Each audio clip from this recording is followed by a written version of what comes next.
നമസ്കാരം. അനുഭവങ്ങൾ പങ്കുവയ്ക്കുന്ന ഒരു പരമ്പരയാണിത്.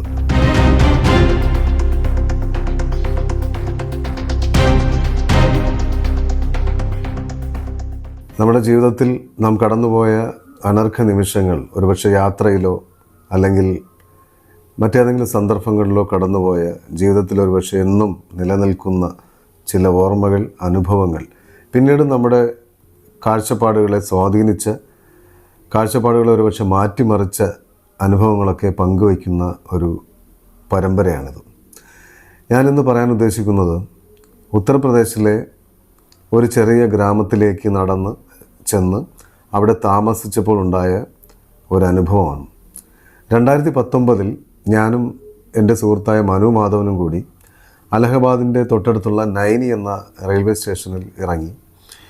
അവിടെ നിന്ന് വൈകുന്നേരം ഞങ്ങളുടെ സുഹൃത്തായ സന്തോഷ് മൗര്യ ഞങ്ങളെ കാത്തു നിൽക്കുന്നുണ്ടായിരുന്നു. ഞങ്ങൾ കുറേ ദൂരം 10-50 കിലോമീറ്ററോളം ഒരു ബസ്സിൽ സഞ്ചരിച്ചു. വളരെ കുണ്ടും കുഴിയുമൊക്കെ നിറഞ്ഞ താറുമാറായി കിടക്കുന്ന റോഡിലൂടെ ആ ബസ്സിലിങ്ങനെ സഞ്ചരിച്ച് വളരെ ഉള്ളിലുള്ള ഒരു ഗ്രാമത്തിലെത്തി. കുറേ ദൂരം അവിടെ നിന്നിട്ട് വീണ്ടും ഒരു ഓട്ടോറിക്ഷയിൽ കുറേ ദൂരം സഞ്ചരിച്ചു. അതിനുശേഷം സന്തോഷ് മൗര്യയുടെ അനിയനും അവൻ്റെ ഒരു കൂട്ടുകാരനും കൂടെ കൊണ്ടുവന്ന 2 ബൈക്കുകളിൽ പിന്നെയും കുറേ ദൂരം സഞ്ചരിച്ചു. അപ്പോഴേക്കും വളരെ താമസിച്ച് രാത്രി 10-12 മണിയോളമായി. ഞങ്ങൾ ചെന്നത് ഒരു ഇന്ത്യയിലെ ഒരുപക്ഷെ വളരെ റിമോട്ടായ ഒരു കുഗ്രാമത്തിലാണ്. ആ ഗ്രാമത്തിൻ്റെ പേര് കുർക്കുറാട്ടെ എന്നാണ്. ആ പേര് കേട്ടപ്പോൾ തന്നെ ഭയങ്കര കൗതുകം തോന്നി. കുർക്കുറാട്ടെ, അതിൻ്റെ അർത്ഥം എനിക്കിപ്പോഴും അറിയില്ല, ഞാൻ അന്വേഷിച്ചിട്ടുമില്ല. അതിൻ്റെ ഒരുപക്ഷെ അർത്ഥം അറിഞ്ഞാൽ അതിൻ്റെ ആ ഒരു സംഗീതാത്മകത, അതിൻ്റെ ഒരു ഭംഗി പോകും എന്നുള്ളത് കൊണ്ട് ഞാനത് അന്വേഷിക്കാൻ പോയതുമില്ല. അങ്ങനെ അവിടെ എത്തി, സന്തോഷ് മൗര്യയുടെ വീട്ടിലെത്തി. നിറയെ പോത്തുകളും എരുമകളും ഒക്കെ വളർത്തുന്ന ഒരു കർഷക ഗ്രാമമാണത്. അവിടെ അവരുടെ ഒരു ഔട്ട് ഹൗസ് എന്ന് പറഞ്ഞാൽ രസമാണ്. നല്ല തണുപ്പുള്ള ജനുവരി മാസമായിരുന്നു അത്. ജനുവരി അവസാനമാണ്.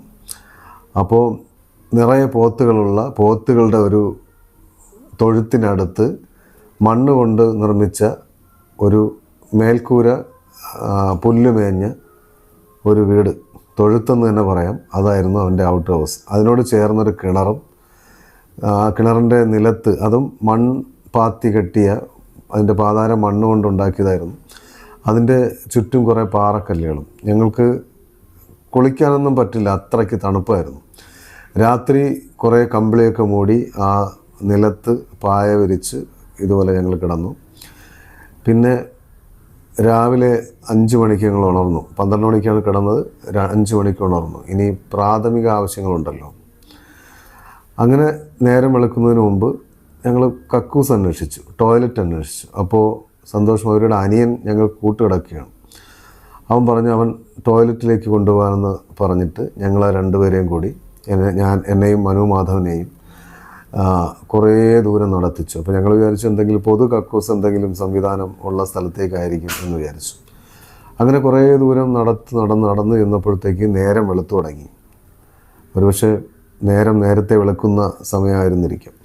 അങ്ങനെ പോയപ്പോഴും അതിമനോഹരമായ കാഴ്ചകളാണ്. കാരണം ഈ ഞങ്ങൾ നടന്നു പോകുന്നത് ഒരു കടുക് പാടത്തിൻ്റെ നടുക്കൂടിയാണ്. ചെറിയ വരമ്പിലൂടെ, ചെറിയ മൺപാതയിലൂടെ ഞങ്ങളിങ്ങനെ നടക്കുകയാണ്. അപ്പോൾ കടുക് മനോഹരമായി പൂത്ത് അങ്ങനെ നിൽക്കുകയാണ്. ഒരു സമുദ്രം പോലെ, മഞ്ഞയുടെ ഒരു സമുദ്രം പോലെ കടുക് പാടം ഇങ്ങനെ 2 വശത്ത്. അതൊക്കെ കണ്ട് അപ്പം സൂര്യൻ നന്നായി തെളിഞ്ഞു വന്നു, നേരം വെളുത്തു. ദൂരെ ഒരു തോട്, ഒരു കൈത്തോട് ഒഴുകുന്നുണ്ട്. നല്ല വൃത്തിയുള്ള വെള്ളമാണ്. അതിൻ്റെ കരയിൽ ചെന്നിട്ട്, അപ്പോൾ ഞങ്ങളിപ്പോഴും ഒരു കക്കൂസിനെ പ്രതീക്ഷിക്കുന്നുണ്ട്. പറഞ്ഞു അവിടെയാണ് ഞങ്ങളുടെ ഈ കാര്യം സാധിക്കേണ്ടത് എന്ന് പറഞ്ഞു. അങ്ങനെ മറ്റു വഴികളില്ലാതെ ഞങ്ങൾ ആ മരങ്ങൾക്കിടയിൽ ഇത് വിസർജനമൊക്കെ നടത്തിയിട്ട് തിരികെ ആ നദിയും അവൻ കാണിച്ചു തന്നു. എന്നിട്ട് തിരിച്ച് ഞങ്ങൾ വരുമ്പോൾ അവൻ ഞങ്ങൾക്ക് കുറച്ച് ദൂരെ മാറി അവനിരിക്കുകയാണ്. അപ്പോൾ ഈ ഗ്രാമത്തിലെ ആളുകളൊക്കെ ഇതുപോലെ ഈ സ്ഥലത്തേക്ക് പോകുന്നു, തിരിച്ചു പോകുന്നു. അത് നോർത്ത് ഇന്ത്യയിലൊരു അസ്വാഭാവികമല്ലാത്തൊരു കാഴ്ചയാണ്. അതൊക്കെ കഴിഞ്ഞ് ഞങ്ങൾ തിരിച്ചു വരുമ്പോൾ ഈ സമയം അത്രയും അവൻ മൊബൈലിൽ, ഈ പയ്യൻ സന്തോഷ് മൗര്യയുടെ അനിയൻ, അവനൊരു അലഹാബാദ് യൂണിവേഴ്സിറ്റിയിൽ ഡിഗ്രി വിദ്യാർത്ഥിയാണ്, ബിരുദ വിദ്യാർത്ഥിയാണ്. പൊളിറ്റിക്കൽ സയൻസാണ് അവൻ പഠിക്കുന്നത്. അങ്ങനെയുള്ള ആ പയ്യൻ മൊബൈലിൽ എന്തൊക്കെ വീഡിയോ കണ്ടിരിക്കുകയാണ്. അപ്പോൾ ഞങ്ങൾ ചെന്നപ്പോഴത്തേക്ക് അവൻ കാണുന്ന വീഡിയോ ഞങ്ങളെ വലിയ ഞെട്ടലുണ്ടാക്കി. ഞാൻ ചോദിച്ചു, അത് പെട്ടെന്ന് എനിക്കത് ഏത് വീഡിയോ ആണെന്ന് മനസ്സിലായി. ഞാൻ ചോദിച്ചു, ആ വീഡിയോ ഇതാണ്. നിങ്ങൾക്ക് ഓർമ്മയുണ്ടാവും, അന്ന് ഒരു വനിതാ സന്യാസിനിയായ ഒരു ഉത്തരേന്ത്യൻ നേതാവ് ഗാന്ധിയുടെ രക്തസാക്ഷി ദിനത്തിൽ ഗാന്ധിജിയുടെ എഫിജി ഉണ്ടാക്കി വെച്ചിട്ട്, ഈ മാതൃക ഉണ്ടാക്കി വെച്ചിട്ട് അതിലേക്ക് വെടിവെച്ചതും രക്തം ഇങ്ങനെ ഒലിച്ചു പോകുന്നതൊക്കെ അവർ കൃത്രിമമായി സൃഷ്ടിച്ച് ഇങ്ങനെ ഗാന്ധിജിയെ വെടിവെച്ച് ആസ്വദിക്കുന്നതും, ഒപ്പം കൂടി നിന്ന അനുയായികൾ മഹാത്മാ ഗോഡ്സെ കി ജയ്, ഗാന്ധി മുർദാബാദ് എന്നൊക്കെ വിളിക്കുന്നതൊക്കെ ആയ ഒരു വീഡിയോ നിങ്ങളും കണ്ടിട്ടുണ്ടാവും. അപ്പം ആ വീഡിയോ ഞാനും കണ്ടിരുന്നു. ജനുവരിയുടെ അവസാനമാണ്, ഫെബ്രുവരിയുടെ ആദ്യമാണ് ഞങ്ങളവിടെ നിൽക്കുന്നതും. അപ്പോൾ ആ ജനുവരി 31 ഈ വീഡിയോ ഉത്തർപ്രദേശിലെ തൊട്ടടുത്ത ഏതോ നഗരത്തിൽ ചിത്രീകരിച്ചത്. അപ്പോൾ ഞങ്ങളത് ഞെട്ടലോടെ കാണുകയാണ്, ഈ പയ്യനിരുന്ന് കാണുന്നത്. അപ്പോൾ ഞാൻ വിചാരിച്ചു, ഞങ്ങൾ ഇവനോട് ചോദിക്കുകയാണ്, ഇതെന്താണ് സംഭവം എന്ന് ചോദിച്ചപ്പോൾ, സാറ് കണ്ടില്ലേ ചേട്ടൻ, താങ്കളിത് കണ്ടില്ലേ, ഇത് ഗാന്ധിജിയെ വെടിവെക്കുന്നതാണ് എന്ന് ചോദിച്ചു. അപ്പോൾ ഞാൻ പറഞ്ഞു, എനിക്കതല്ല അറിയേണ്ടത്, എന്താണ് നിൻ്റെ അഭിപ്രായം എന്നാണ് അറിയേണ്ടത്. അപ്പോൾ അവൻ പറഞ്ഞു, ഇത് എന്താണ് ഇതിൽ അറിയേണ്ടിയിരിക്കുന്നത്?